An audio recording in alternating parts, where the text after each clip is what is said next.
the laws of our country are upheld, and will do so in a dispassionate, impartial, and professional manner. Anybody who falls foul of the law should expect a police service that is doing its duty to act against him or her. And such a service should be colorblind as far as political, religious, or other allegiances are concerned. That is the police service that I believe the Ghanaian people are looking for. And it is the police service that in my time as President of the Republic, I'm going to do everything to work towards. This appointment of this highly qualified police official is the first step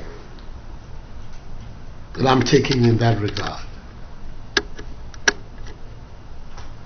I think that our people will feel secure when they know that they have a police service that is honest and that will enforce the laws of the country so that the people of our country can go about their lawful duties in peace and security.